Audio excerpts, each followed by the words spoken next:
your attention to something quite extraordinary. You are listening to Kayak Adventure Series.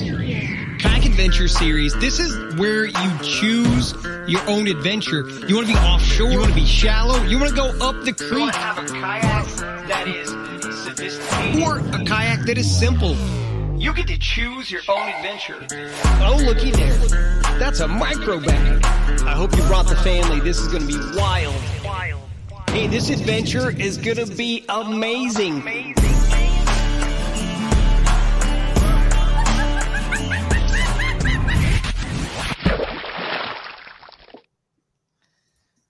Oh, I know.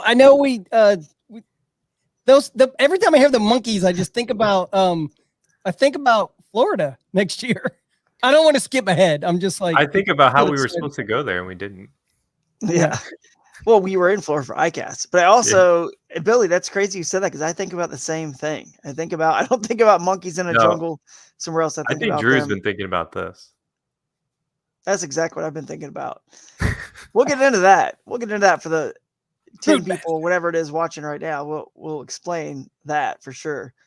But I was going to pull up the graphic for the Ocalapalooza. But yeah, I think about that river, the Silver Springs, and the wild monkeys that are there. And I think about how we'll be there in 6 months in Florida, starting off season 2. And we will know who season 1's Broodmaster was at that point. Broodmaster. That's what we're calling it. We'll get into it. We're going to get into it. It's going to be fun. So how are you guys? You recovered from the Susky? I mean, seems like it takes me a day longer to recover. I didn't really do much fishing, so I basically just got to be a passenger princess on the way home. So yeah, but we had a lot of stressful stuff happen at that event that we had honestly, to figure it was out. stressful, but it somehow wasn't that bad. I know it seems like an oxymoron, but it happening was stressful. It's oh, all this stuff's gonna happen. But then when it actually happened, we knew it was coming, so it wasn't blindsided. And Drew and I were so bored on Saturday. Let's be real. Well, you know what? You guys did a really good job. Leading up to it, there was a lot of decisions that had to be made. We wanted to make sure everyone was safe. That was the biggest thing. But you were bored on Saturday. I'm just gonna let's kick this off with a quick video. Yeah, let's do it. Yeah, I think that's how I do it. All right, this is.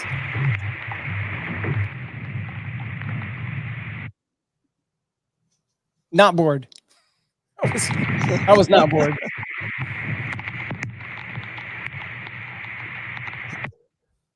Yeah. Billy's wandering around. Oh, look at me. Billy's wandering right there, like that guy who got out of the nursing home. Yeah. Yeah. Where's Uncle? What am I doing here? What am I doing? Where's Uncle Lynn? He's walking down the street in a white coat somewhere. Someone see Billiam? Where's Billiam? Yeah, Billiam. I'm gonna find a graphic while this is all going. Oh, here it is. I think this is it. Yeah. I'm gonna bring that in because we're gonna need it. So I'm gonna bring it, but I don't have it yet. So you guys continue amongst yourselves. But I'm working on bringing in a graphic for us for the Wisconsin River Fest, which we're gonna talk about. Start hyping up a little bit. Let me show you guys what we did. That's how bored we were. Look at that. Hang on. That guy may look familiar. Are you showing the with the helmet? I didn't show the actual thing. Okay. You showed the ending right there. Oh, it's for later. Paddling upstream. You can see me in the corner there in the top left. All right, I'm trying to get this done. But no, it was wild. I mean, it really was. I mean, all the decisions, like you guys said, we had to make. Once they were finally made, I do agree with you. Once they were finally said and done and made, then it was actually pretty, all day Friday was kind of Jake and I were now what do we do? Just guess we're doing drone footage. Entire day.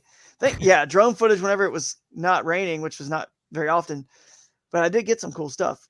Almost crashed. But first drone flights in a while. It's a brand new drone. And I used to have the Mini original. And then we got this new Mini 4 Pro, whatever, from DJI. And then, I mean, we're well, I guess first flights are going to happen in the rain because that's the only choice. And if we go out there, yeah, we got Ryan Van Tyne on some cool shots. And then all of a sudden, as soon as I get up across the river and start filming them, it would start raining and I have to like fly it back across the entire width of the river in the rain thinking, is this thing going to like, yeah, here we go. There's some cool shots. So Drew was like, we were doing great. Then he's like, let's launch from the porch. I'm like, are you sure that's a good idea? And he's like, it'll be fine. Literally, as soon as he takes off, he misses the beam of the porch by an inch. It's close. Yeah, and it would have hit it, and it would have right into the hit the wrong button for sure. But we did get some cool stuff. So, there we go. That was the fish catch right there. Look at that. That's look that's at that. him There's coming back in the rain because the rain starts coming down. You notice he's got it on super mode, going real fast. Yeah. We decided to fly under the. Now the water up pretty high on the Alice too, almost to that seawall there, but not quite that high, but almost. Yeah. That sounds like a Drew Gregory comment too. Like it'll be fine. It'll be fine. We can do it. Optimistic. I'm just optimistic, man. But yeah, there were some beautiful shots of that creek right there that was coming in and the river. And we got some cool. There we go. I mean, look at that. There's Phil and Ryan Van Tyne. Ryan, like we said, he caught one in there. And we got it on video. That was awesome. Yes, we can man. Look at more as we go here because I have one that's like a really. There's the mud line. Look at that mud line. You can see that mud line there from the main river. You can see just like what a stark difference it was, and I have some really cool clips that really just show like the progression from 9 a.m. to 2 p.m. is like white and black. And then we got one clear and brown. Yeah, at the end of the day, I got one too. Like when we were back at or maybe it was the next day. No, it was that night. That night, it's right here. So we have clips from like the morning, the midday, and then actually like this is it, just all in the trees at the end of the day. So if you watch it was a sunset. As it comes around, it'll give everyone a good idea of like what we were dealing with. That's the same creek you just saw. That's the creek. This is way up that creek where actually it's coming in muddy, but the actual main river's coming in through the woods right there. Look at that. The main river's feeding in through the woods. That I don't know. It's light colored chocolate milk, and the river it's like it looks like Rocky Road or something. Yeah. But what's crazy is like compare this to the one we watched prior, and it's like, look at this. Yeah, you can't even see those logs.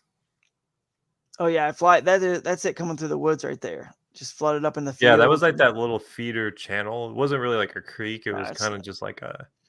This isn't anything until it floods, right? This, yeah, right? It's like a. But that was a fun house to be at, a fun experience, just to see a river rise like that all day long and realize how much time we actually have. I was surprised how much time the anglers had. Because I don't know if you guys noticed this, but I looked at I haven't looked at every fish caught. 13 hours. Yeah, they had a lot of time, but I didn't look at every fish caught. But I did notice that Mark Bradford caught a fish, I believe it was around 4:30. And in the river, I'm not counting anyone who fished the lake, that one little lake that was in bounds. But 4:30, he still was catching fish. I'm sure somebody caught a fish later than 4:30, but let's just say 4:30. Then that means he had from 6:30 in the morning till 4:30 that was still able to catch fish in fishable water. So that's impressive. They had longer than I thought. 4:51. 4:51. See, it was like 4:51. I knew it was 4 something. 4:51. He literally, and I'm sure he got bites after that or could have, you know what I mean? Like, but somebody out there could have. So they figured it out and were able to keep fishing and finding fish all throughout the entire day, pretty much. I mean, almost till 7. And I think we made the best call we could have made. You know what I mean? Like, we couldn't have had the event on Saturday. I mean, look at this. It's already by Friday evening. Look at what it looked like. We literally made the best call we could have. We got it in. Anglers figured it out. Someone's going to win no matter what the conditions, no matter what tournament. You could have a tournament on Raccoon Creek right there at Dustin Hoy's place, which brings up the fact that Raccoon Creek Outfitters, presenting sponsor of the podcast, everybody, go check them out. But you could have a tournament on Raccoon Creek. And I know it's got a lot of dinks and all that. But look, someone still has to find the biggest fish that are in the pond, right? In the river, in the creek. And grind it out, and someone's going to win. And that's the way this tournament was. And it's not like, big fish weren't caught because they were still. So it made it interesting. That's for sure. What's up, Dwayne Wally? Tourney Export, great. I think you guys out there probably agree. Tourney X was awesome as always. And appreciate all his help and support of the series. So, But yeah, good event. I mean, it was stressful, but once we got it all, the hardest part for me that no one understands is like, it's not like this is just me in a pavilion somewhere. We all meet up and I just tell all the anglers. It's like the Toyota dealership, the food trucks, the music, the theater has to change. Like all these people have to change. There was a company, Five Mountain Outfitters that was going to come do kayak demos. They loaded everything up the day before and ready. Like I said, e-bike company, everything. There's just all Turns out we could have just done the demos from our backyard. Yeah, it turns out. So a lot of changes, a lot of calls had to get made, and where we're switching things to. And like some of the calls didn't get made, and we learned. We've learned a lesson. There's one call, but it was no big deal. It all worked out. It really wasn't a big deal, but everybody was able to adapt and adjust, including the anglers adjusting to the fish and conditions. Cause I'm sure they didn't fish any of those same conditions during practice, obviously. So they kind of went in a little bit blind, other than the first couple hours where it just hadn't been affected yet at all. And, obviously Parker came out. We just put up the recap yesterday. Ryan Parker came out with the win. Again, we're going to get into it. We're going to have him on the show tonight. Steve Baker's going to be here. I think he's already in the queue too. And we'll have those guys on to talk about it. But yeah, do you guys want to? We'll quickly go over the news and notes. All I have right now is just one main one presented by Omnia Fishing there.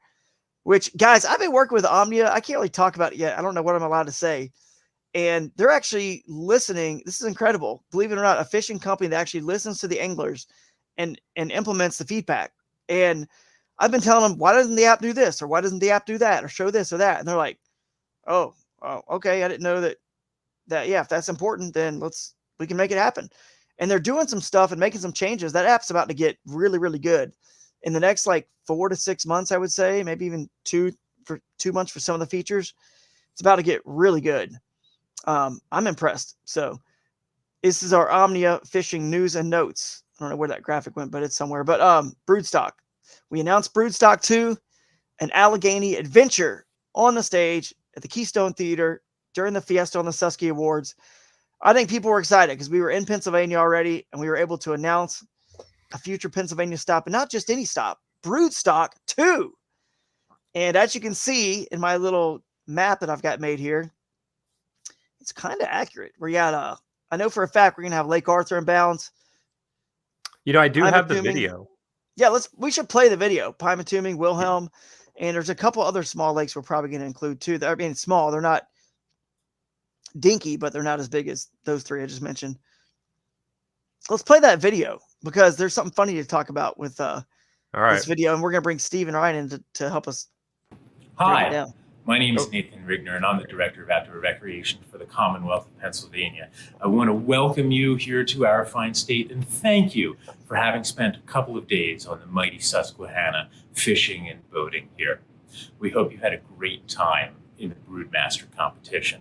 Broodmaster. Fishing and boating adds $600 million to our economy every year here in Pennsylvania, and we are incredibly appreciative of it. Outdoor recreation, like what you are participating here, is a driver of our economy, and it helps connect people to nature and our communities. The best news in all of this is that next year you'll be back. Broodmasters 2 in the Kayak Adventure Series is going to be hosted in the magnificent Oil Region National Heritage Area in beautiful Franklin, Pennsylvania.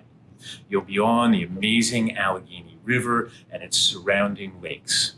We look forward to having you back. We wish all of the competitors good luck next year, and we thank you for having spent some time here in Pennsylvania. Dr. Nathan Rigner, that guy's Director of Outdoor Recreation for the state of Pennsylvania. Oh, man, so thankful for him to do that video. He wanted to be there. Some other things kind of conflicted.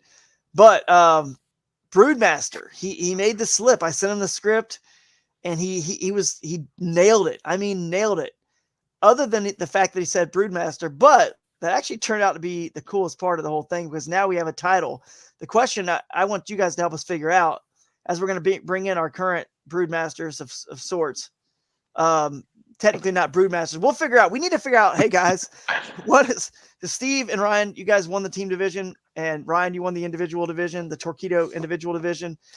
We want you guys. You just saw the video. You were there, so you know we now have it the title of Broodmaster. We just need to figure out: is Broodmaster the winner of Broodstock, or is Broodmaster the winner of the Angler of the Year, or because we know Broodmaster this is too perfect to not etch on a trophy for somebody and call them the Broodmaster. So what do you think, man? Ryan, what do you think, man? Man, I could see it both ways because the final event is Broodstock and it's an open tournament, right? But it's the finale of Angler of the Year, and it's the it's the crown. So maybe it is. Yeah, maybe Broodstock is the Broodmasters for the team and Broodmaster. And then because the Angler of the Year has AOI. Yeah. I mean, they already have that's their title, AOI, I guess. Right, so, right. I don't know. What do you think, Steve? Is that how it should flow there? I'd keep it with that event. Yeah. Yeah. That makes sense. So that gives somebody, even though they just won, it's like winning the Classic, right?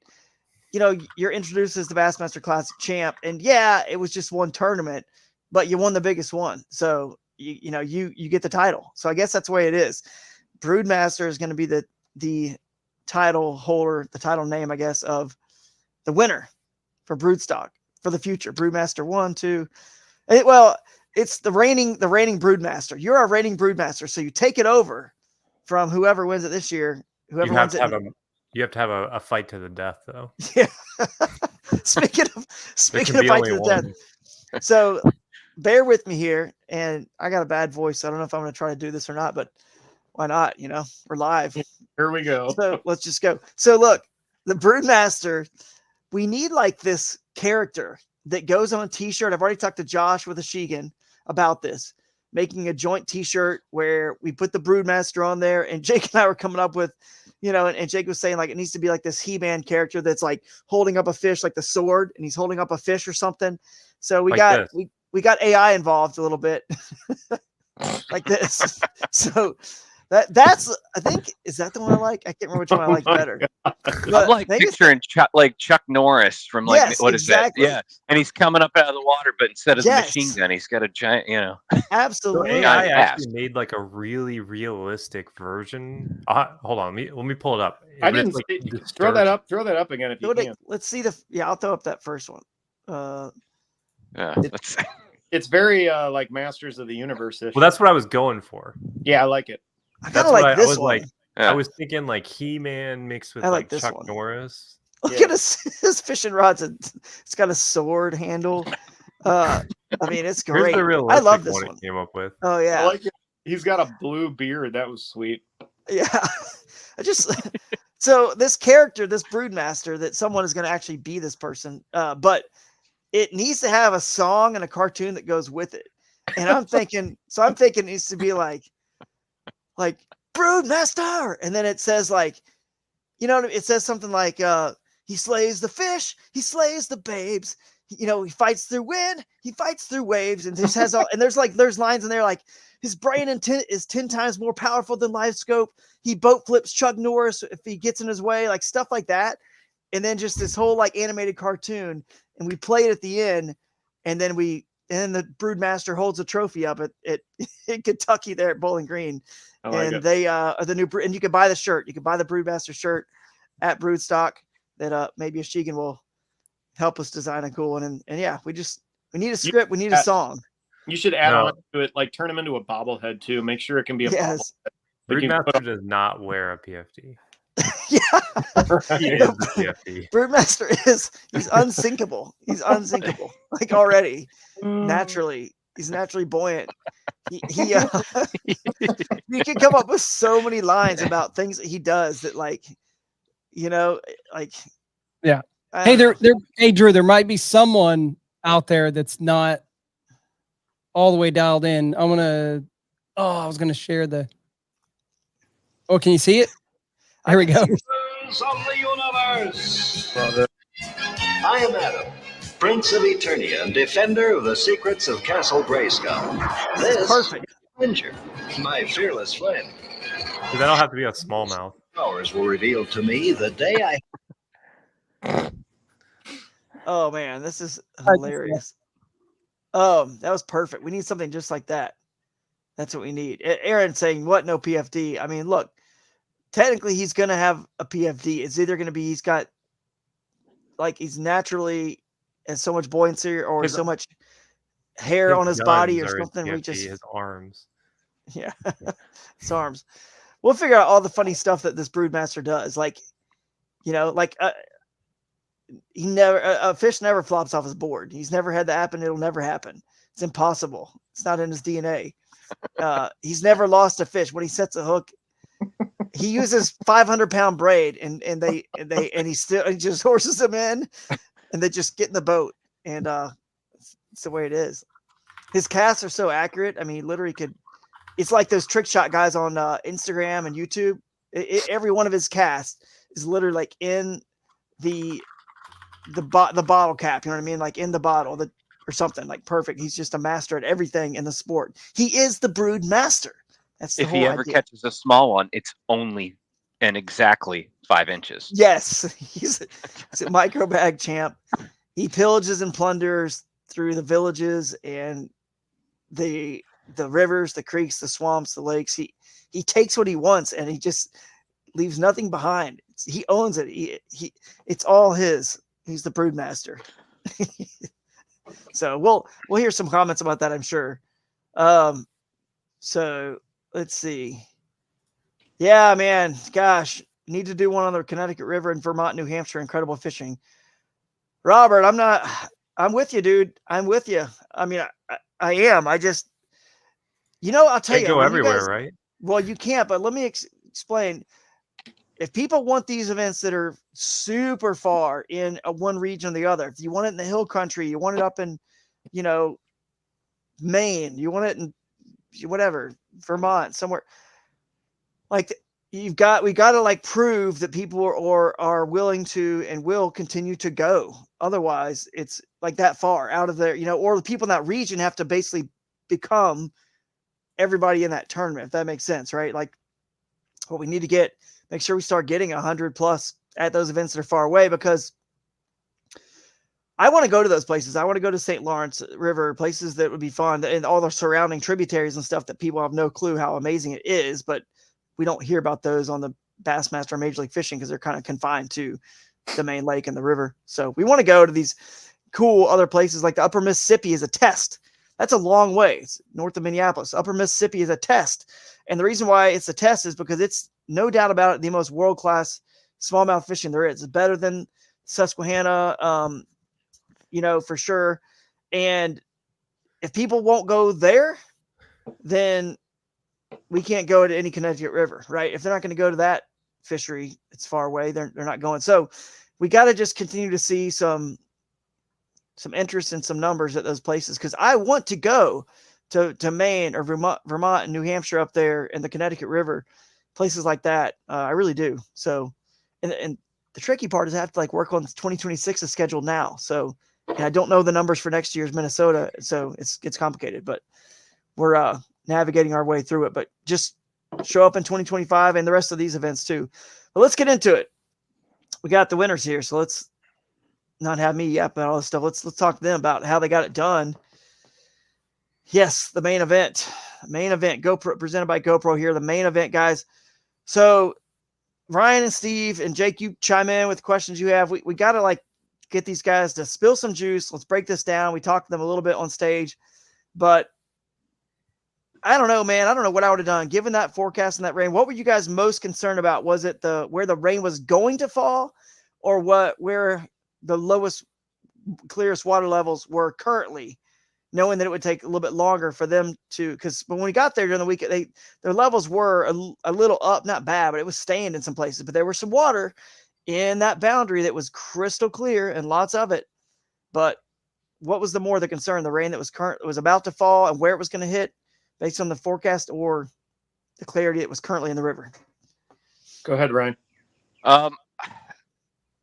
I think both of us kind of tend to agree that we don't mind a little dirt in the water. Obviously not like chocolate milk, but I think our concern for the most part was just, I think staying ahead of it and covering enough water to give yourself the chance to stumble upon just the right school of fish, whatever. Because as it goes up, it just concentrates them more and more and more. And it's just playing percentages. Like, okay, if I hit enough spots where I know fish are, there's a really good chance where one of those places is loaded with the right fish. Right. I had that one spot, first thing in the morning, and it was kind of one of those deals where I was like, I have to start here. That's just with the conditions. If they're there, that's an eat spot. If they're there, they're there, and those are the right fish. There was a bit of a high water refuge behind it, so we had the intentions of hitting it again with a couple hours left. Yeah, that's cool. Man. The other thing to add to that, like you were kind of asking, Drew, is leading up to it, we were stoked to see the water. I mean, it didn't really deter me at all when we saw what it could potentially do. We didn't know it would get that much, but like rain and a little bit of dirt never totally stops you. You know what I mean? Right. I usually get pretty excited about it. Like I was excited about the rise. What, Jake? I was going to say, it seemed like you guys had a plan literally like more than a week before you got there. Because Steve was like, do you think it's crazy to do 34 miles? And I was like, well, not really, with the water moving. But I mean, which is ultimately what you guys did, which a lot of people, you'll have to extrapolate on that a little bit, because a lot of people were like blown away that you did that. But like, if you think about it, you really only need to cover like, let's say 4 miles an hour, each hour. Yeah. And you'll knock that out, no problem. Like you won't even notice it. I mean, if you're not stopping and fishing a lot, like I'm doing a 22 Friday and we'll be done by 6, it's like, you just got to pace yourself. Yeah. Go ahead. I think the other side of that too, and Steve has a lot more experience, maybe not up quite that far up the North Branch, but with some of the North Branch, and his experience is that there's a lot. We're hesitating to call it, or we don't want to call it dead water, because there's probably fish there, but to the way that we fish, just kind of hard and fast, it's hunting and pecking for those spots. There's some guides that probably can hammer them up there, but we had sections that were 4 or 5 miles that we were just on the motor the whole time. So that it's 34 miles, but when you're motoring for 5 at a time, here and there, it makes the difference. And with that current, I know someone who's done over 50 in a day. Oh, geez. And they've caught over 100 inches when they did it. Yeah. And guess who it was? Jeff. You. The Broodmaster. Wow, we really fell into that one. You guys fell into that one. Yeah, he does over 50 a day and catches 100 inches every time. So, but I'm sure Jeff has actually done that. But yeah, maybe Jeff is the Broodmaster. Yeah, no, but I mean, leading up to and to Jake's point, I had kind of thrown the idea out there to Ryan too, based off of some of the stuff. So like 2 years ago, the Bassmaster event, one of the days I was on the North Branch and I didn't have a good day. And so I went back a couple weekends after that, just to spend a lot more time to try and figure it out. Cause I had not, it just tore me up. And some of the time I had spent going back had made me realize and again, to Ryan's point, like there is, for me or us, I just saw a lot of dead water or water that I didn't want to fish. And like Ryan said, I mean, I know there's people that know that area way better than I do. And they know some of those spots that are in between what we would consider like high probability areas that you would catch fish. So when I kind of threw it out there to him, like, is this a possibility? Would you be interested in it? He was like, yeah, whatever, we'll take a look at it. So one of the practice days we did it and it was nothing. I mean, even at the flow that it was on Wednesday, it was nothing to do that mileage. And then we kind of had it in our back pocket. Thursday we split up, but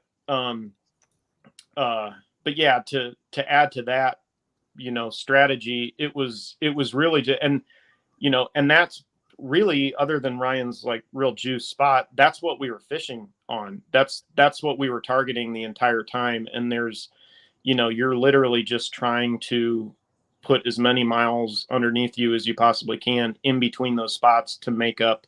Like, one of our kind of like contingency plans was, if we went through everything super fast in that mileage, there was some stuff downstream we could have hit. And yeah, we had a number of ups and downs during that day that led to not doing that. But yeah, that was pretty much the thought process a couple weeks leading up to it, and then ultimately doing just that, based off of the fact that we didn't do a Friday deal. It was all one day, so it was very much like, okay, this is clearly what we need to do come tournament day. Yeah, that's cool. I think what's smart is, in the morning, and there had an overnight, I'd say early morning, whenever it started to rain, midnight, 1, whatever it was, it rained, and there's some little heavy, but not too bad, but it didn't really do much to the river until later in the day. You know what I mean? But I would say like maybe 11 or 12 or 1, it kind of started really changing as we were sitting there at our Riverside house. That's when we really saw, okay, things are changing. The creek's finally coming in stained. And so what I think was smart was, first of all, you found a spot, Brian, that was straight across from the ramp. At the very beginning, that was going to fish exactly how it fished in practice, right? I mean, it was going to fish the exact same way. So that was smart, and that's where you did most of your damage. So you were like, I've got to get this and get it before, because you didn't know when it was going to mud up completely and become unfishable. Could have been, for you, as far as you guys all knew, it could have been 10 o'clock, could have been 11, 12, whatever, but you knew for a fact it probably didn't take you that long, maybe, whatever, to fish that area. It could 30 minutes or whatever it was to fish that area and see if they're there. They're there. And, it was a 20-yard chunk of the bluff wall that was actually productive in the way that it was. And I mean, I know why it was versus everything else. It just, I mean, it was textbook. It was just that outside current swing bank with current pushing on the bluff wall. And there were, in that 20-yard stretch, there were, I think, 4 or 5 little divots in the wall. Yeah. It's just, there was one in every single one of those divots. It's just classic eat spot. And they were the right fish. So because it looked like you caught your biggest fish at 7:42. So essentially, we'll just say like an hour into the. That was the first cast I made at the wall. Was the 19.5, the big one. Okay. Yeah. And that's cool. So Steve, did you have a spot like that to go to first, or were you just kind of bouncing to all your spots like in the morning trying to find them? I'm sorry, but I'm trying to do something. There you go. There it is. There it is. And there's another thing that we found. There they are. There's the fireworks. Oh, wow. That's freaking, that's what Broodmaster does right there. Yeah. The non-techie Steve found something the other night on iPhones where Ryan actually knew about it. You can do things and it like messes with the screen. Anyways, that's crazy. Say it one more time super fast. Did you have a spot at all like Ryan did to go to first, or were you just kind of junk fishing in all your spots down the river? No, I unfortunately did not. I had to work like hell to get my limit, what I ended up with. It was pretty, that morning, Ryan got it in pretty much about an hour, and there was some other stuff in the vicinity that I was able to kind of go through pretty quick. I mean, maybe spend just, about that same amount of time, hour and a half. And it just, I mean, I got a quick limit, but it was just a bunch of rats. And so I went over to Ryan and I was like, hey man, I got a boogie. And we had been talking that whole time, and he told me where he was at, and we were just elated. We were so stoked that he was getting what he was getting, but it was very much like it was a time thing. And we ultimately knew if we didn't take advantage of some of those islands south of us downstream, that it was going to kind of close up. I mean, based off of, how fast it was rising. Rising.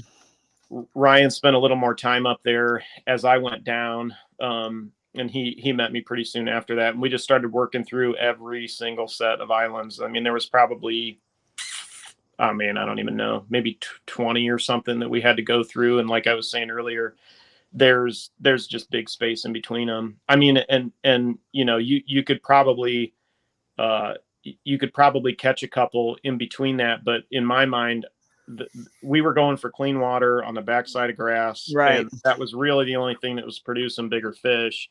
And so when we'd use up an area, it was time to leave, you know. So yeah, that's interesting.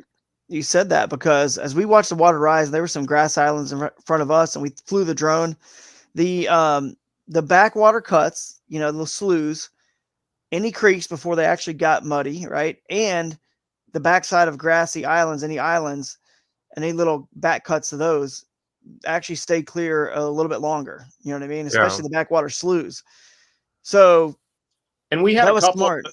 We had a couple of those that we would work through, and man, they just did not produce at all. You could catch some fish in it, but nothing of any size. I mean, that's, as we all know, those backwater areas can be just havens when it comes up. You know, they'll just, you can get a boatload of them in there, and for whatever reason, I don't know if it was too dirty, but we weren't picking up fish in those areas.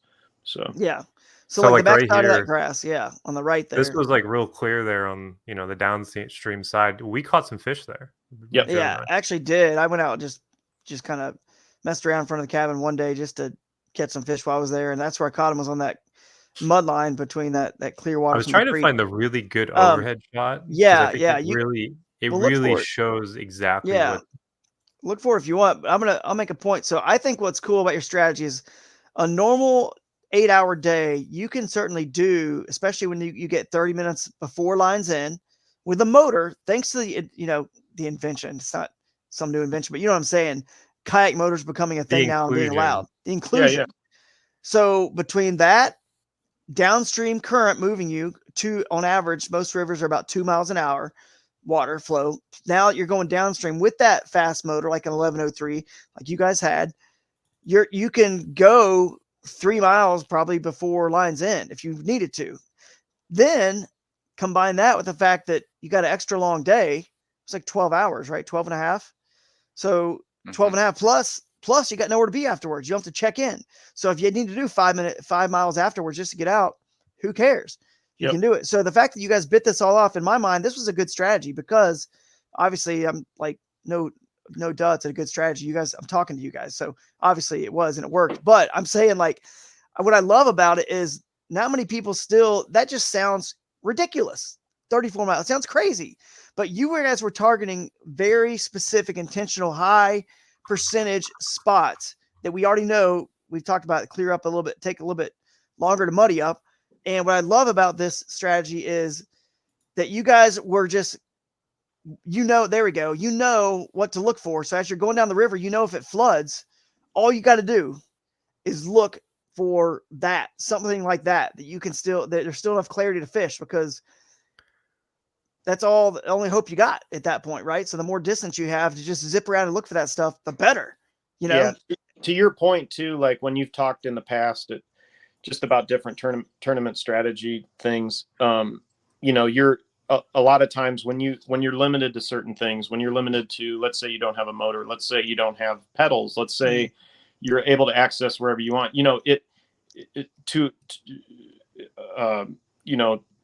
it really does limit you in where you can fish. And that can be a bad thing, but that can be a really good thing. I mean, you can basically take, like you've said in the past, like I said, you take whatever, just for instance, 1,000-acre lake. Well, if you only have 100 acres to fish, you only fish that 100 acres. If you only have a creek channel, if you only have a small tributary that you can fish, you fish it and you figure that out, and you can eliminate just a massive amount of water. And that's, I mean, other than Ryan's spot, that was really what we were doing. And even in pre-fishing, we were still, we were still checking all the boxes. We were still looking, we were throwing some slow stuff at Permawood. We were fishing the bank. We were throwing it, spinner baits on logs, whatever, just to see if they were tucked up to. We were doing all those things, but once you narrow down where you ultimately think the biggest bites are going to be, it really is beneficial to just get the heck out of there when you're not in an area that you think they're going to be at. So yeah, that's true. Part of the practice too, just knowing that was all coming. Wednesday we did the same big float, much slower, but it was mostly spending time looking for the concentrations of fish in and around where we knew the high probability areas would be, not where they are today, but where they're going. Slide to, yeah. And so a lot of the gears were just turning from, the rest of Wednesday, Thursday into Friday. Yeah, like you catch that morning, you could catch some on current seams, but within a short period of time, a couple hours, those current seams were essentially non-existent. I mean, they were just so mud. Yeah. They couldn't find anything. If the biggest, loudest thing you threw past them, they're gonna just really struggle to find it. Yeah. No, that's cool, I think man. I caught every fish. So I didn't fish a ton while I was there, obviously, but a lot of the fish I caught were all on current seams, which I went back out. I don't know. What time did I go back out, you think? Maybe like 2 or 3, just to, right at the Airbnb there, just to look around and just to be like, okay, can you still catch them? No, they were nowhere in those same areas. Like the mud had pushed in. It had just become, it can become completely different, essentially. So it was like, it was interesting to me, like how some people were able to continue to catch them as the day went on, because they were essentially fishing different conditions, like than what we started at. So that was it's just in the tournament day, having the start that I had. Steve was doing what we had planned, and I just felt like I was like, especially once I upgraded that last one with the 16 and a quarter or whatever it was. When I hit 90, I was like, I think I can go experiment with some weird spots. Like, I have the time to go do this now, and maybe I stumble on something that just we totally overlooked, and then I can, like, Steve, get over here. Like, they're in people's backyards. They're in whatever.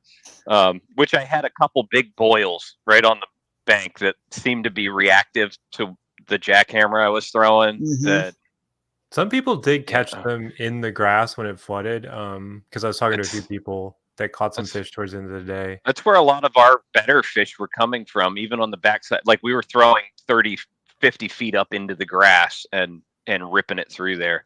Yeah. That was my upgrade. That 16 and a quarter came out of a grass chute, maybe a foot wide, but it was buried in the grass. So it's not Which ended up rocket being science. an important fish. Yeah. That was a huge fish. If you look at the standings here. Yeah, exactly. Brooke caught up all day long. He kept climbing. But it's not rocket science. I was going to say, fish when it floods have to have a refuge, right? They have to have a current break. So what you guys did, all your current breaks are pretty obvious. They're the islands, there's the backwater sloughs, and there's creeks. That's the main three. Right. There's Miller Time saying, and single access, and it was too muddy by 2:30, but he did catch fish up until 2ish. So you guys had plenty of time to catch them. We continued to catch fish pretty much up until the end of the day when we had to motor the last long stretch of kind of slow water. Right. And again, we kind of had the intent to run back up, relaunch, and hit that bluff wall. Not expecting the bluff wall to have reloaded by then. I think the current had picked up and pushed on it too fast, but there was an immediate high water refuge right behind it. As it came off that outside swing, it dipped back, and I was like, if they're there, they're right here. Like, it's going to be dirty, but we're fishing for a bite or two at that point, and why not? Dude, I love the fact that this tournament made everyone, essentially, it brought everyone to square one, almost like there was no pre-fishing. Other than the fact that you did pick up your fish were because of pre-fishing, for sure. At the beginning, you found them, and it was still the same. But at some point, everybody's plan. And I love the fact that you guys were smart enough to figure out, well, let's find the most sections with the islands, the most high water refuges, the current places they might pull into. You're guessing where they're going. We hear this all the time. Bassmaster, Major League Fishing, the anglers are always talking about, well, I want to be where the fish are going, especially in spring tournaments. I want to be when fish are coming, not where they're leaving. And you guys were kind of thinking like ahead of the game, like where are they going to go when it floods? Because we know it's going to come up at some point. And we want to be in a section and marking as many, because there's going to be creeks and tributaries, whether ditches, small creeks, big creeks, in every section. But you guys had the bonus, and I know you were fishing that stuff too, obviously, but you guys had the bonus of the island sections you would zoom to, and because you had those, plus any backwater sloughs like we just showed with that mud line. That's what I thought was pretty smart, because everyone's going to stumble. If you're just fishing, junk fishing the bank, which most people, a river all looks good, so they can't stay disciplined to like go like you guys did, move to one place to the other, because it all looks good. But you guys did that, and it's hard to do that. It's very hard to do that in a river. It just all looks so fishy, and you got to learn to read the matrix. And you know who really reads the matrix of the river the best? Broodmaster. Broodmaster. Anyway, he does. I think by the end of the day, most of the creeks, ditches, whatever was flowing in was pretty like backflowed and blown out with just mud. But the islands in the middle were like, I think that like 4 o'clock, I think I was still fishing like a foot and a half of visibility behind some islands and some back shoots and stuff. So that's pretty cool, man. That was fun. That was a fun. I mean, I'm glad we were able to pull it off and just see what was going to happen. I was mostly concerned, obviously, about the weather itself. Like, I didn't want any like thunder and lightning and tornadoes to spawn on you guys. And that was a tough call we made, but it worked out. We said some prayers, everyone would stay safe, and you guys did awesome and figured it out, you know? So yeah, we definitely got a little bit of that at certain points, but I think for the most part, we dodged a bullet on that. Yeah. Did you bring up the standings? Did you bring up the team standings? I did. I can show them again if you'd like. Well, the team, I don't know if you brought team. I can do both. But hang on. Team Loveland Paddle Sports is commenting here. They're asking how big the islands are. I'd say they're medium. I'd say anything as what you that's see. That's relative. And it doesn't even matter, right? As long as it's an island, it's a current break. So in the sense, you're going to fish them all. Anything that's slack behind, and it changed a lot. Loveland Paddle Sports fishing, it changed. Those island sizes changed throughout the tournament. I would say the majority of them were a football field. Yeah. So here's the team standing, So yeah, which you guys won very comfortably. You did. We should pull up the I've got it up too. I could share it, or Billy's doing this maybe, but we should pull up the AOY standings and get a little check on that, because that's a huge AOY point bump from second place from Team RCO there. So that's pretty cool. Mm-hmm. You guys got the benefit of that new AOY scoring a little bit, that you kind of blew them out. So, I mean, still a good score. I mean, what was that? Robert and Dustin had a good score, mm-hmm. and River Rats behind them. Still good scores. I'm impressed by this though. Clayton and his son. Oh, I know. Yeah. I think they were the only. They were in the Catfish Derby. They probably would have won. They were the only, I think, 2 other anglers that we saw all day on the whatever it was, 34 miles of. Even pre-fishing, I don't think we saw anybody. Nope. Yeah, I think it was definitely a cool event for sure. There was a lot of people on the Shamong. In case you're curious how to pronounce it. Right. Yeah. There's AOI. So let's see. So that puts. Okay, Lance is now behind in second place behind Ryan. Obviously, your total's 200. So if anyone wants to do some math, if it stayed like this, which it won't, because I'm sure something's going to change come the next event. Lance was what, 12 points behind you? If it stayed like that, then if he the would winner need to beat Lance by 12 inches. Yeah. But I mean, not quite, basically. Similar. Yeah, I'm just close. Like in a vacuum. It depends right? It depends. Yeah, if the winner of the event had 100 inches, then sure. But the winner is probably going to have a little bit less. So because I mean, you could get somebody. Basically, I know Jonathan was contemplating coming up for Wisconsin. You could have him come up and get like a good solid second, third place finish, and it would be, things would be a lot different. So exactly. So there's many people still in the mix of this thing. It's not like I would say because we still have one event left. You know what I mean? A lot of people have a lot of top finishes. So, I mean, Steve's still in this thing. You got Jonathan. If Aaron for some reason came up, he won. Anyone who was first through 10th in any event, if they go and get a second event here in Wisconsin, do well, and then become the broodmaster or close to taking the win at Broodstock. And it all depends on kind of what Ryan, it's in, you kind of hold your own destiny, which is great. But if you finish, if the winner at Broodstock has 95 and you've got 83, then the door's been cracked. But if you got 92, then probably going to win this thing. I know that's what you want to see, but it's definitely wide open still because. So you're coming to Wisconsin, right? Right. Yep. So you're essentially coming to play defense because if you win this, right? I'm coming to play for the team. For the team, yeah, he's the team. For the team. I'm in it for the team. Yep.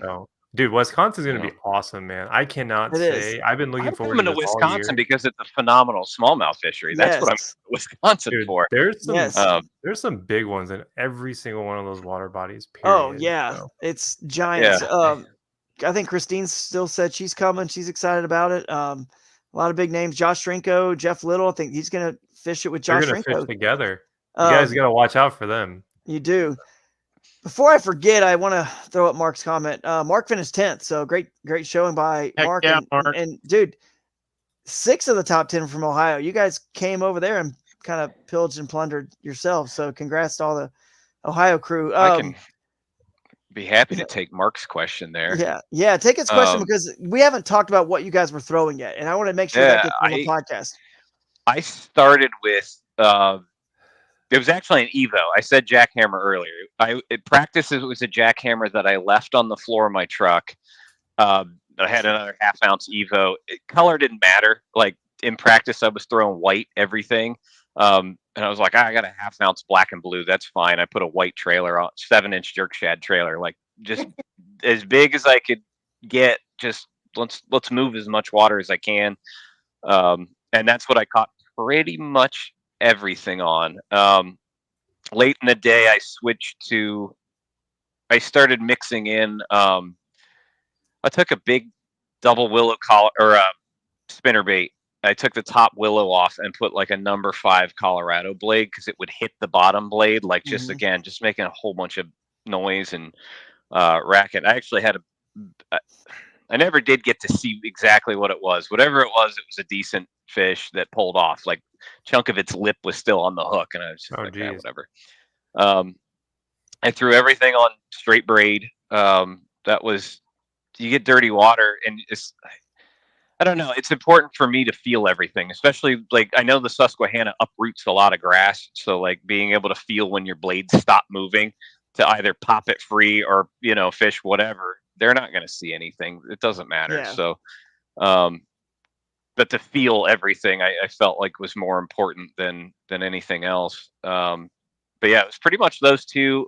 We had a little bit of a crankbait bite, but man, it was catching. If you wanted to win the micro bag, throw crankbait on those current seams was that would have done it. But that was almost like those lower moments where you're like, man, am I doing the right thing? Am I still around fish? I'd pick up the crankbait, I throw it out, and I get bit immediately. I was like, they're still here. I just have to weed like, where are the big ones? Where are the big ones? So I'd almost use that crankbait to say like, not here, because little ones would bite it.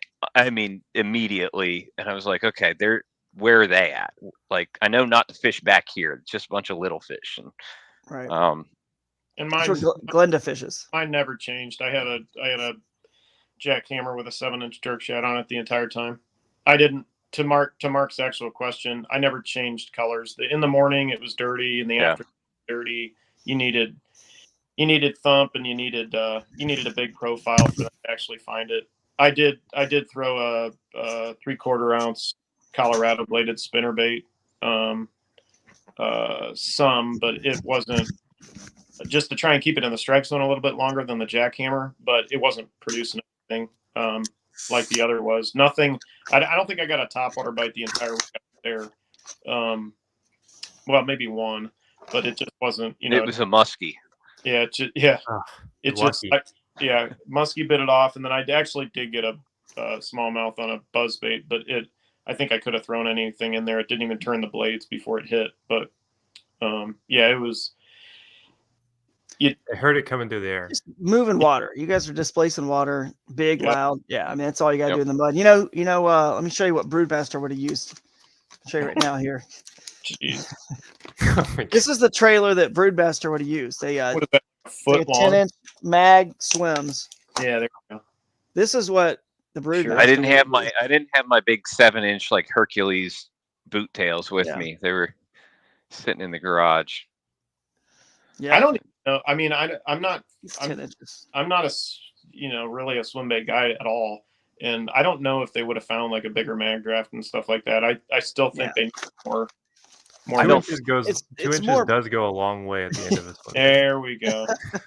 I think it's like 10 inches, but maybe it's 8 or 9, but it's huge. But hey, I agree with you, Steve. It's more about the blade and displacing the water with that blade, and then of course the big swim bait. I mean, if you get it too big, they're not going to get it all in there and get the hook. You don't want to. There's a size that's just too big.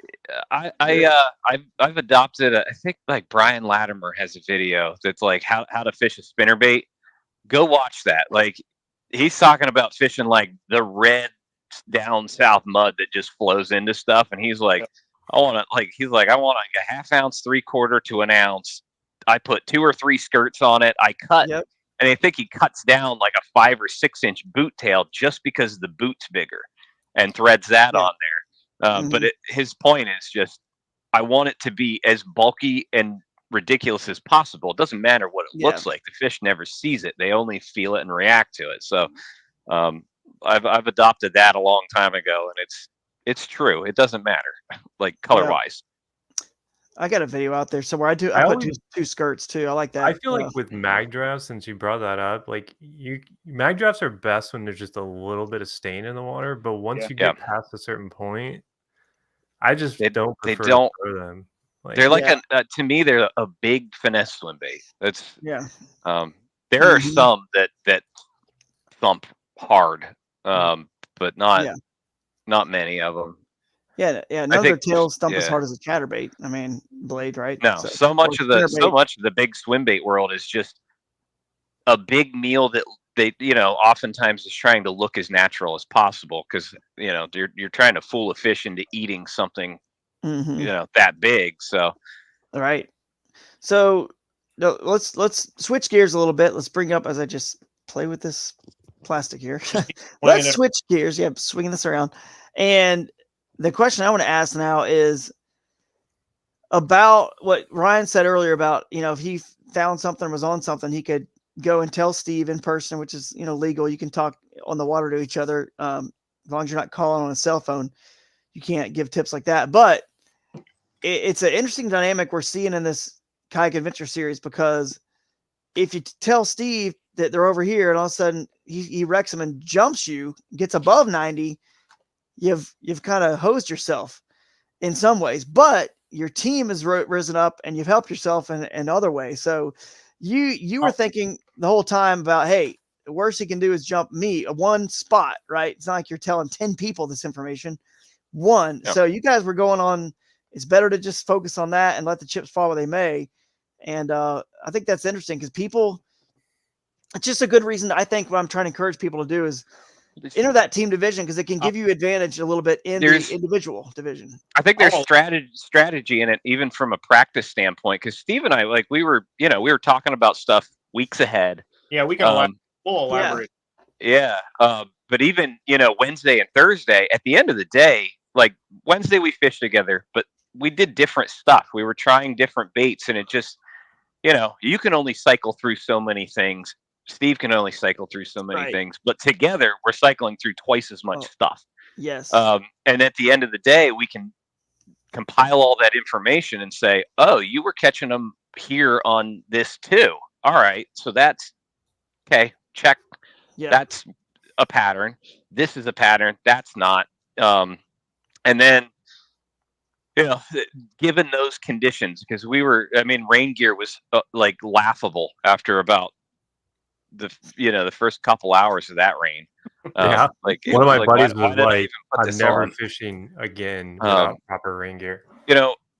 There were enough lows too, but like when you're out there with your buddy, it's misery great. loves company. It's not as bad. Yeah, not as bad. So morale, like just from that standpoint, or again, just reaffirming the things that you were like after a while, I wasn't catching them on the backside of the islands, and I was like, man, and this is I still needed that one, and then Steve told me, he was like, dude, he's like, I just caught like a 17 way up in the grass, and I was like, okay, and then not long after that, I was able to call out that 12. Yeah.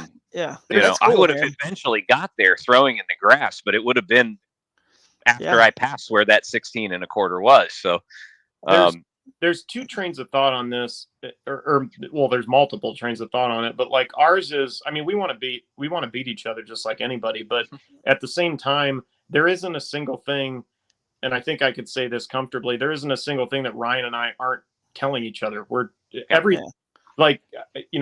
were talking about it before, but like, we know exactly what baits both of us have that we're throwing. We know locations, we know everything, but you still have to catch the fish. You still have to hook the fish and bring it into the boat. So it's still like we can be 50 feet away from each other and also, cheering each other on at the same time, but also, you have to do your job. You have to do, right. If you're not capitalizing on those situations, well, then the better angler's winning. You know what I mean? Yeah. But really not. I mean, it's very much, and that's just the way we kind of do it. Where, you both of us know kind of what the whole deal is, and let the chips fall where they may.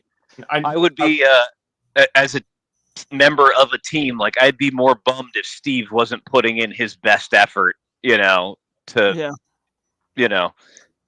if he just wasn't, like I think you get what I'm trying to say. Like I do. I'd rather have him beat me because he put everything in, than to go the other way around. And he's my buddy. I want to see him do well. I always want to beat him because he's good too. It's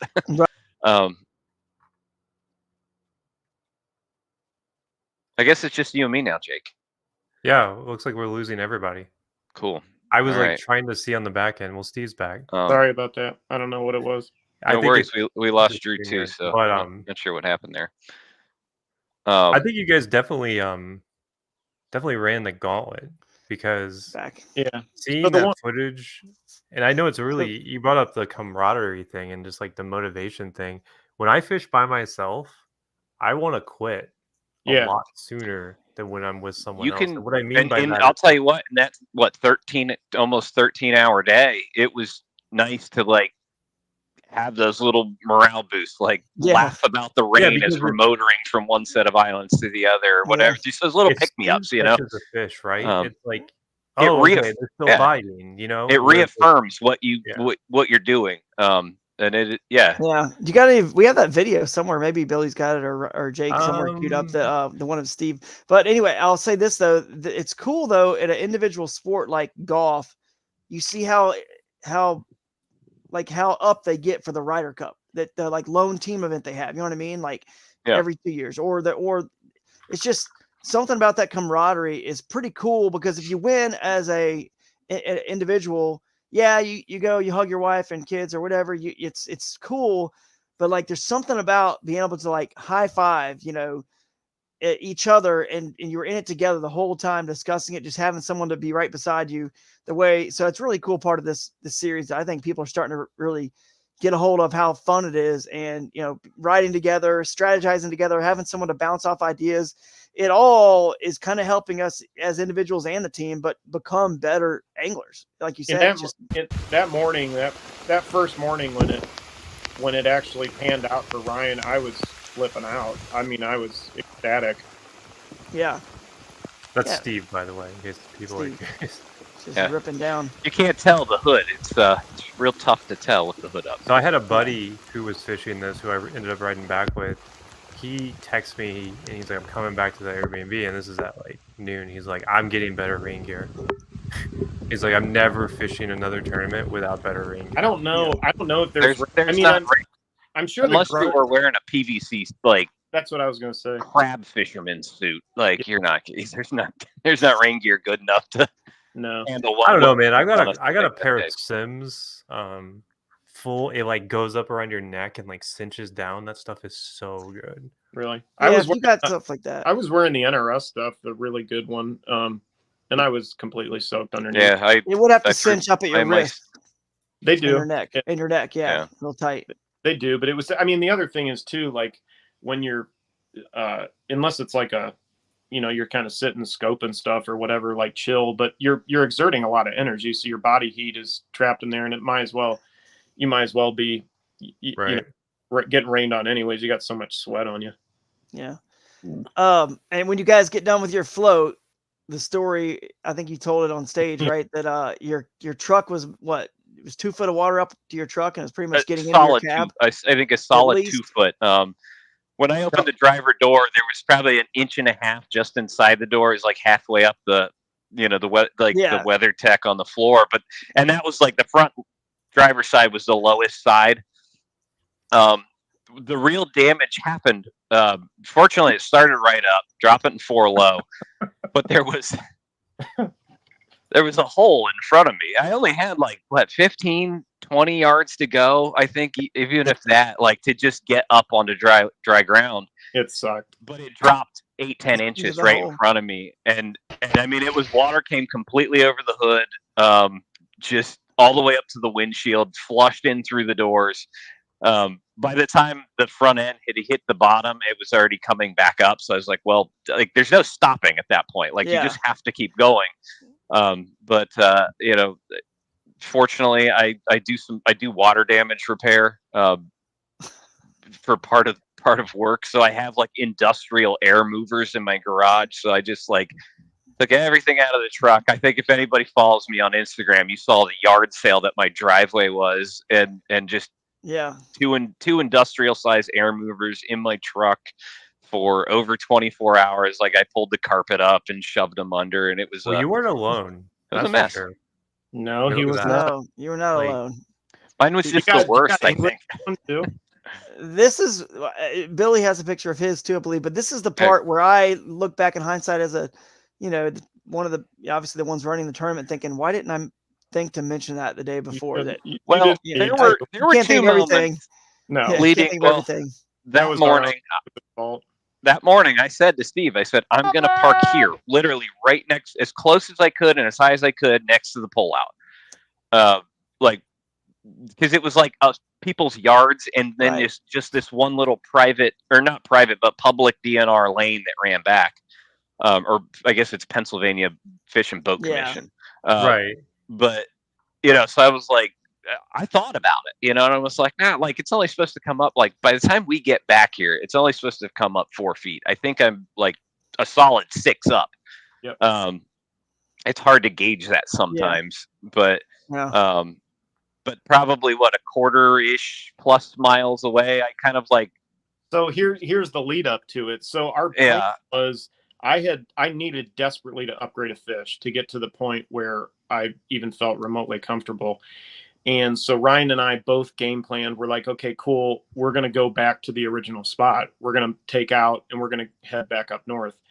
And as we're heading downstream, we both said I think I said to Ryan, I'm like, man, your truck looks weird. It looks like white on one side or something. I couldn't make sense of it, I said something along the lines of I think it's just my eyes playing tricks on me. I think it's just a glare, but back here, it looks like my truck's in water, but I know that's not. So that's not happening.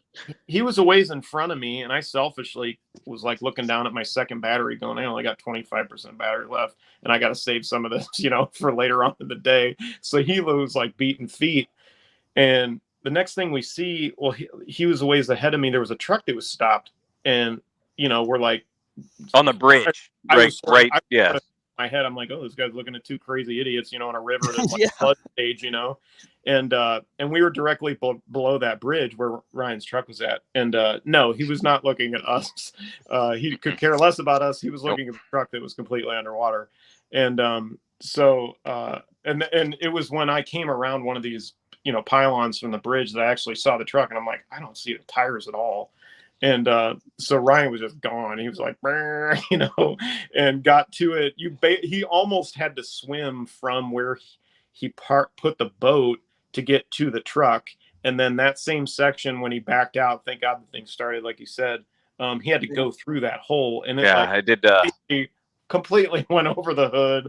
I did, but yeah, my best NRS clad Hasselhoff out to the truck, and well, these are the cool stories. Take a picture of it. Yeah. No, we were not in a we were not. Well, I'll be honest. I thought about it until I saw it, and I was like, I don't think I want to wait. No, even the 30 seconds to snap a photo. I get it. So the only reason it actually happened in that area, because technically we probably would have been fine if we weren't where we were, like even elevation wise, is we were at a creek mouth, and this creek wasn't even like really a legit one, even in the morning. It was like the size of a sidewalk, like barely even a trickle. Yeah, it was like class 4 stuff coming out when we actually got there. So it was backflowing in the area just where his truck was. So it was like dumping massive amounts of extra water right at his truck. Yeah, I had to move a whole pile of driftwood like off the back of it, just it had got stuck on the on the tailgate. Did you guys launch at the creek, or did you launch on like the river? I guess River Right going downstream. Like, because I know where you guys were based on just conversation. Well, we didn't single access. We floated it. Yeah, that was where we're talking about the takeout. Oh, gotcha. Yeah. So we get everything situated, and Ryan's like, I'm basically done. It's your I was like, we got to get you whatever, a better limit. And so I was like, well, I am not done. I have to go now. We got to. I think I had 40% left on my second battery, so I gave that to you. I was like, here, that way you've got a better shot at getting back up. So we get there, and we're crossing we're going over top of the bridge where we put in at that creek, and Ryan just goes, oh man. And I was like, what now? And he's like, you're not putting it at all. There's no way you could put in here. There was trees coming. And you pulled out your phone. We both looked at it. We're like, nah, that's not happening. Yeah. And now you pulled out your phone, you found another place, and I was like, I'll stay here in cell service. If something happens and you can't get back up, go to the next takeout and I'll come pick you up. I still had every intention in getting on that river. I mean, I wanted so bad to upgrade. So I found a spot below and I found a spot above. The one above was probably only, it might have been a quarter of a mile. And I could have got down to the spot to try and upgrade, but there's zero chance I was getting back up it. And the next takeout was like 5 or 6 miles down. And I just, I'm as a dad, you're like running everything through your head. I'm like, this is not worth it. You know what I mean? Worth it. Great finish, 5th place. I mean, anyway, but did you ever consider going to the lake that was in bounds, or no? It's probably only 20, 30 minutes away from you guys.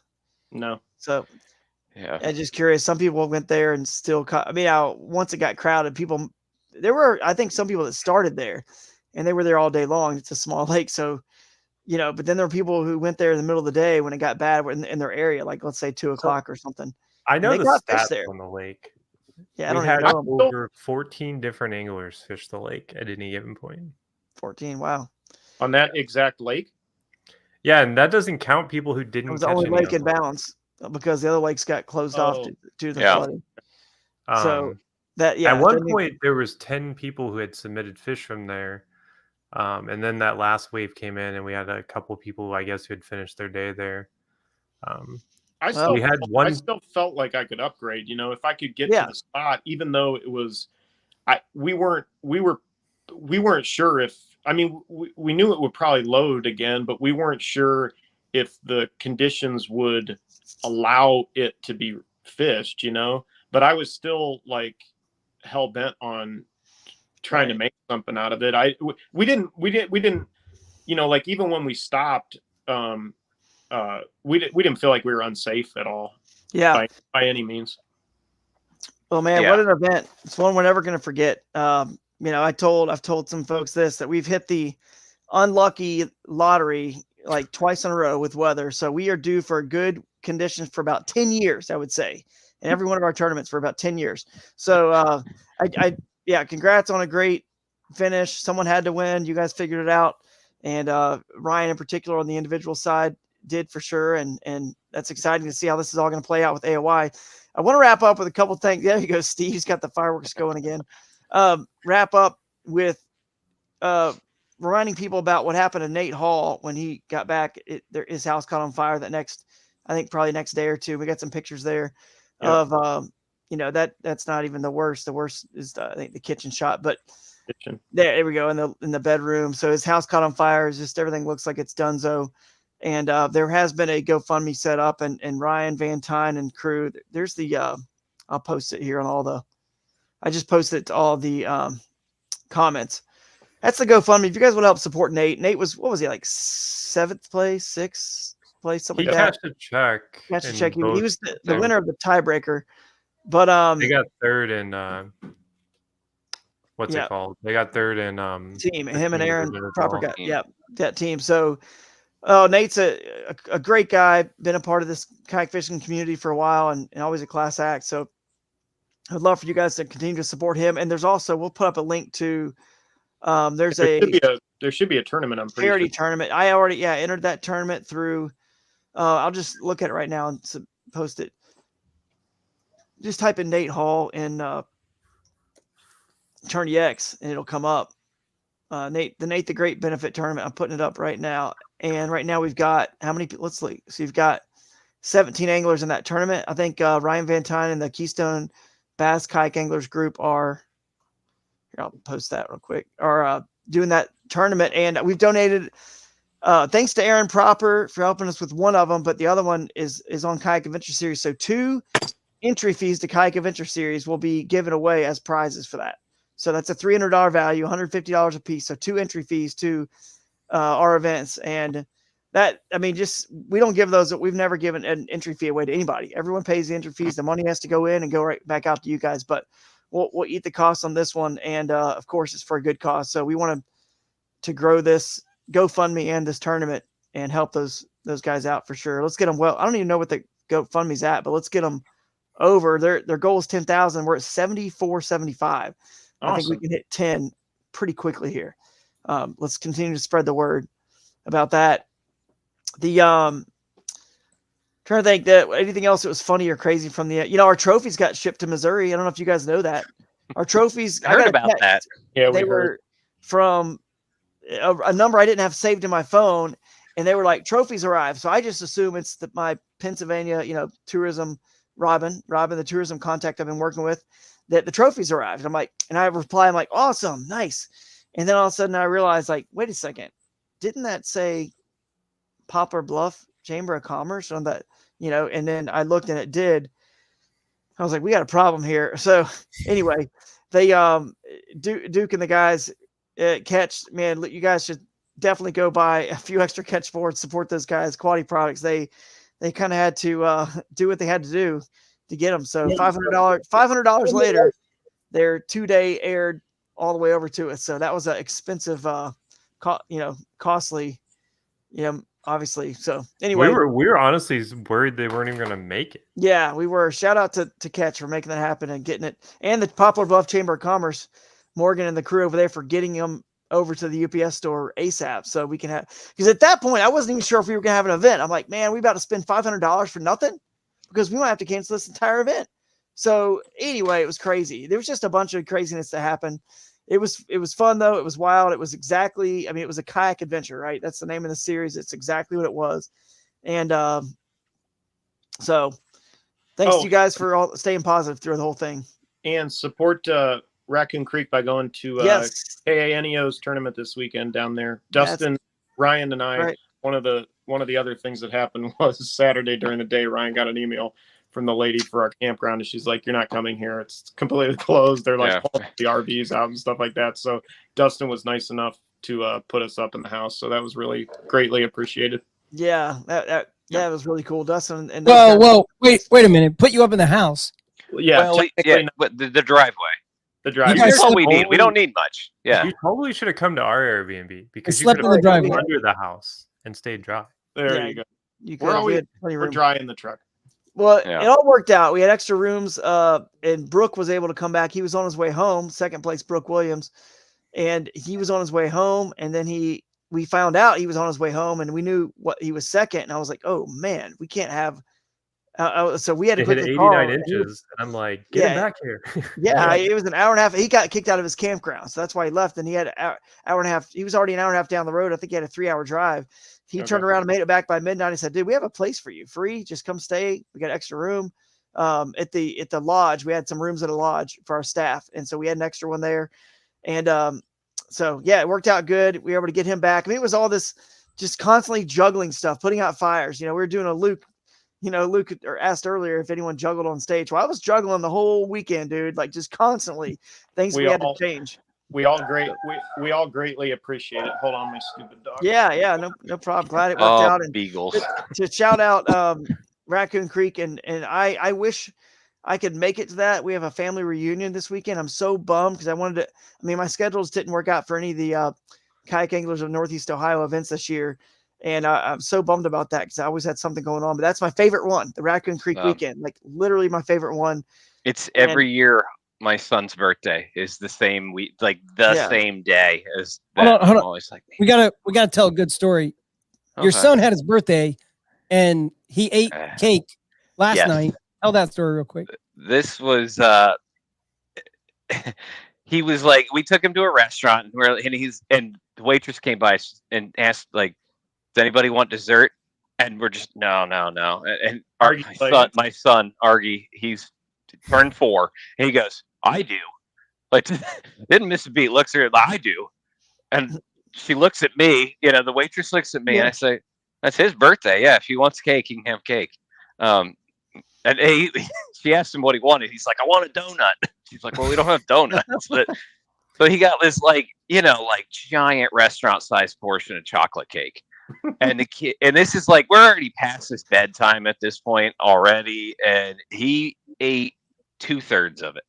Oh, like this was a piece of cake that like 4 people share, and he ate 2/3 of it. I've never seen a kid like sugar drunk before, but I'm not kidding you. He stumbled out the door, like he's bumping into things, stumbling. He tripped over a parking block. He's slurring his words. He's like just slap happy. That's cake drunk. Yes. And this morning, I had to wake him up. And he told my wife, what did he say? How did he say it? He said, we asked him, hey, do you still want to go to the, we have like a family tradition that whenever Cassie's mom comes into town, we go up to this specific nursery and plant shop north of Columbus.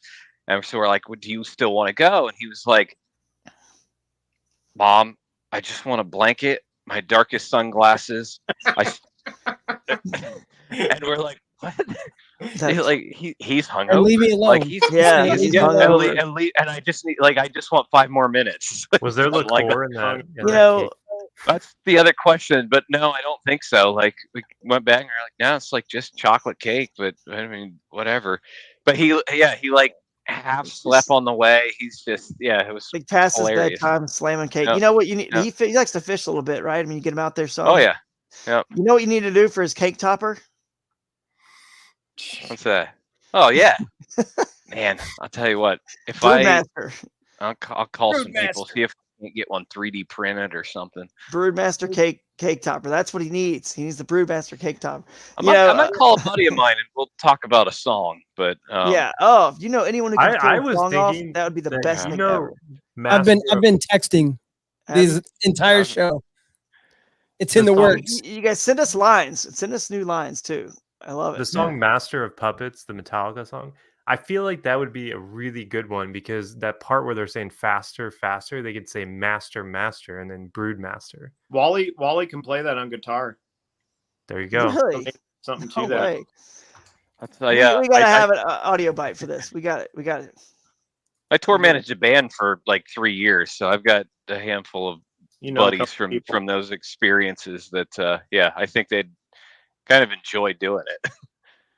Yeah, That's awesome. That's exactly. We need to find someone who will volunteer. Hey, we got to wrap up. But last thing I will say is direct your attention to something quite extraordinary. Last thing I say is to Steve and Ryan. People don't know this, but is it still playing the song? I can hear it. No. Okay, it's still playing in my headphones. Dude, you look like you're getting really excited to say something. Well, I was gonna give you guys a compliment. I can. Oh, there we go. It stopped. The audio's. It stopped. So what I was gonna say is, people don't realize this, but like, there are people out there just like Steve and Ryan who are working their butts off, listening to podcasts, going and fishing and applying it, learning it, getting better, being determined to figure this out, solve this puzzle, and rise up the ranks and from their local clubs up to to be the broodmaster, up to national levels. And I knew I would be talking to you guys at some point this year. I knew that just from when I've seen, as you fish Bassmaster events, Steve, with me and Ryan, as I've seen you progress too. And you guys let me borrow torpedo batteries for what I did on, to win this. And it's just an accident. Is all I'm saying. Is you guys out there continue to learn, get better. And it's a fun challenge and puzzle. And I'm just proud of you guys because I knew it just was a matter of time. It wasn't about if, it was when. And it's pretty cool to see all your hard work pay off because it's definitely paying off. You guys are right in the thick of this thing and will be and obviously finishing just 5th at Bassmaster Susky, Steve as well. It's you guys have come a long way in just a short, couple years here. So, well, thank you. That means yeah. Thanks. Congrats. All right. Anybody else have last comments before Billy hits the? No, I'm just going to hit some acoustic. So, is there anyone that has any last words? No, I'm really good. This makes me think of the drone footage. All right, you are listening to the Broodmaster Adventure Series. Kayak Adventure Series. This is where you choose your own adventure. Yeah. You want to be offshore. You want to be shallow. You want to go up the creek. Or a See you kayak there. that is simple. You get to choose your Wisconsin. Wisconsin Riverfest. It'll be amazing. Microbag. I hope you brought September the family. 6th This is and going to 7th. be wild. Hey, this Leading up to the adventure is Kentucky going to be Bowling Green. amazing. Thanks, guys.